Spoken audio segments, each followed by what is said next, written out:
Brussels is requesting clarity from the Palestinian Authority to find out whether the Martyrs Fund program, which was reportedly terminated, is still operational.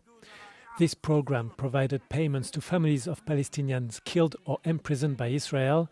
It had been criticized by the EU, the US and Israel as a mechanism for supporting attacks on Israel.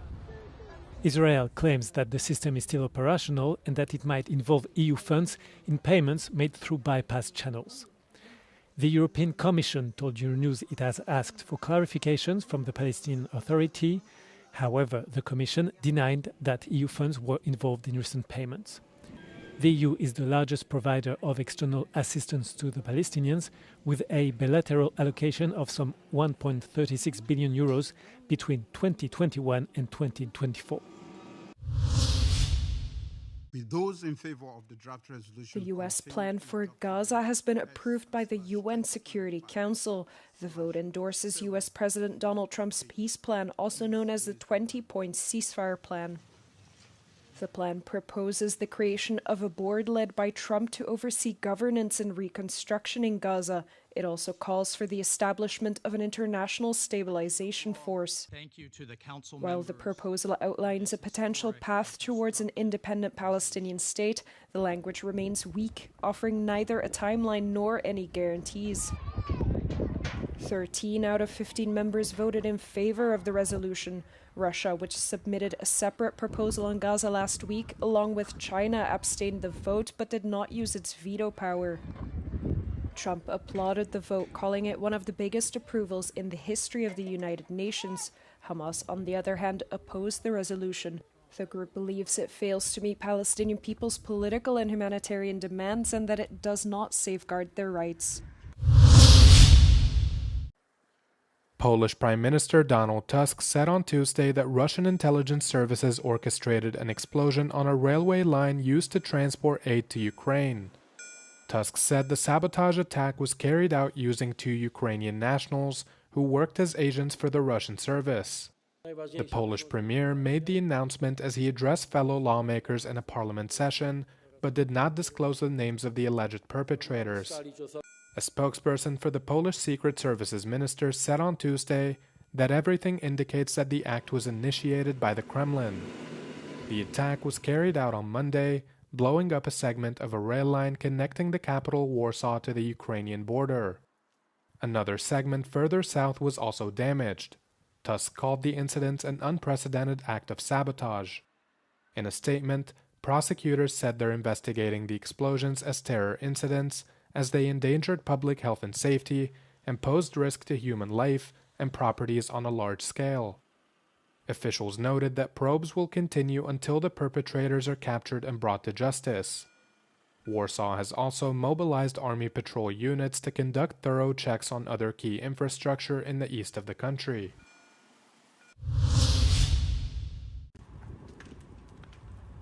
Russian drones attacked the Ukrainian city of Dnipro overnight into Tuesday, damaging the city's newsroom of public broadcaster Suspilne and Ukrainian radio Dnipro.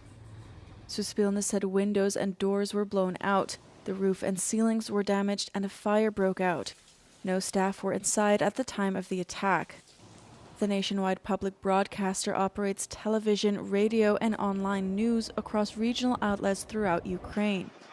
Throughout the city, several fires broke out as a result of the attack, damaging private businesses, garages, apartment buildings, and shops. The regional governor said 2 people were injured and a total of 30 drones were shot down. Russian forces also launched missiles at the city of Berestyn in the Kharkiv region, killing a 17-year-old girl and injuring 9 others, according to regional authorities. Ukraine's Air Force said Russia launched a total of 4 ballistic missiles and 114 drones at Ukraine overnight, of which 101 drones were intercepted. Ursula von der Leyen has urged EU countries to come up with a plan by December to bridge Ukraine's financing gap. Based on IMF projections that the war could end by the end of 2026, Ukrainian budgetary and military needs for the next 2 years amount to 135 billion euros. In a letter on Monday, The President of the European Commission outlined 3 different options for providing additional financial support to Ukraine. 90 billion euros in EU countries' bilateral contributions. The assistance would be disbursed as a non-repayable grant and be accounted against the member states' national budgets.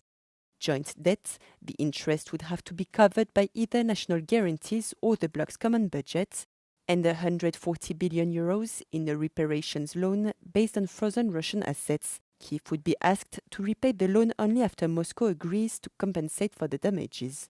Fearing potential legal ramifications, Belgium has repeatedly opposed issuing reparations loan to Kyiv based on Russian assets held at Euroclear, a financial services company headquartered in Brussels. Von der Leyen's meeting with Belgian Prime Minister Bart de Wever last Friday to advance the talks has so far resulted in limited progress.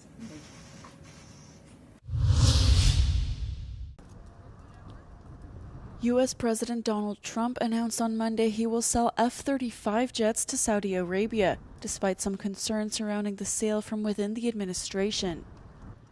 His comments came on the eve of Saudi Crown Prince Mohammed bin Salman's highly anticipated Washington visit, his first to the United States in more than 7 years. They want to buy. We've been a great ally. They've got to like us very much. Look at the Iran situation, what we did in terms of obliterating, we obliterated their nuclear capability. Yeah, I will say that we will be doing that.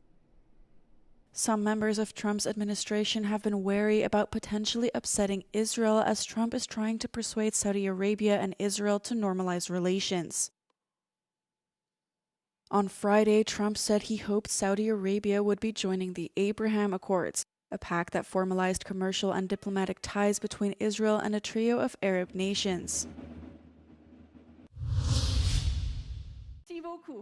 German Chancellor Friedrich Merz hosted European leaders in Berlin on Tuesday for a summit on digital sovereignty. The summit focused on projects designed to advance Europe's digital sovereignty amid growing reliance on US and Chinese providers. As he addressed the crowd, the German leader appealed for Europe to take action to avoid ceding the digital sphere to its rivals. Wir sehen die systemische Rivalität der USA und Chinas, zweier Großmächte, auch zweier Digitalgroßmächte, die um die Technologieführerschaft ringen. Europa darf ihnen dieses Feld nicht überlassen.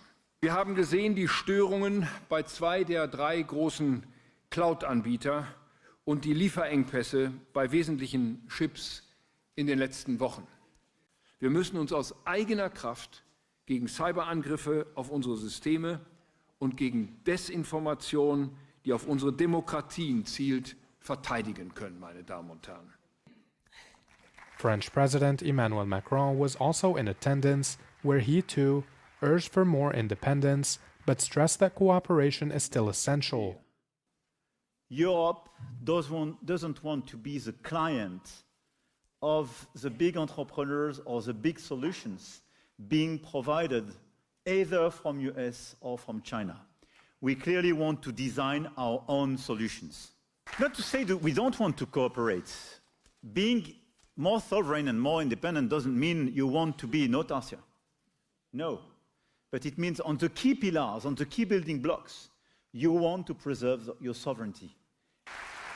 The summit comes as major tech platforms such as ChatGPT and X experienced serious disruptions on Tuesday as US cloud service, Cloudflare, malfunctioned, causing a global outage.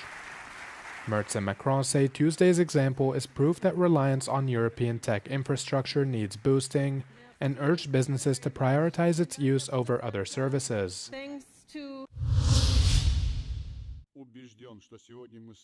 Central Asia is entering a new era of unity, cooperation, and a shared regional vision. The consultative meeting in Tashkent has become a vivid illustration of that transformation. President of Uzbekistan Shavkat Mirziyoyev emphasized that consultative meeting serves building of a new Central Asia. На фоне сложных и непредсказуемых международно-политических процессов особое значение приобретает укрепление нашей сплоченности и взаимной поддержки.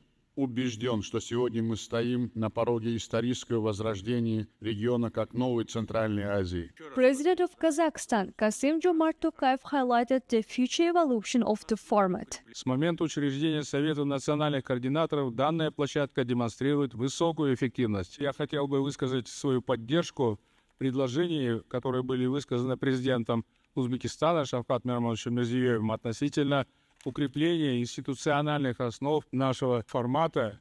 Azerbaijan joins to the format of consultative meetings as a full-fledged member. Сегодня Азербайджан и Центральная Азия являются связующим звеном, мостом между Востоком и Западом, Севером и Югом. Хотя Азербайджан и расположен на Южном Кавказе, сегодня, благодаря активному взаимодействию, Центральная Азия и Азербайджан являются уже единым геополитическим и геоэкономическим регионом. Leaders expressed their willingness to build a new and united Central Asia. Markaziy Osiyo jarayonida haqiqatan bir revolyutsiya sodir etdi. Mana shu hamkorligida yangi bosqichga o'tishdi. Ikki tomonlama masalalarda yangi kun tartibiga mintaqaviy integratsiya, siyosiy, iqtisodiy, gumanitar va boshqa yo'nalishlarga o'tishdi. Основа будущего Центральной Азии и геополитического, и экономического ее единства. И потенциал, прежде всего, Центральной Азии будет расти за счет торгово-экономического взаимодействия и роста промышленной кооперации. And this new regional mindset was clearly reflected in the leaders' messages. All the leaders at the meeting stressed that Central Asia is going through a period of major transformation. They noted that the era of closed borders and isolation is over, and that the region's internal unity has grown stronger. The world's leading nations now clearly recognize the region's important role in global affairs. Sarnoz Rahmankulova, euronews, Tashkent.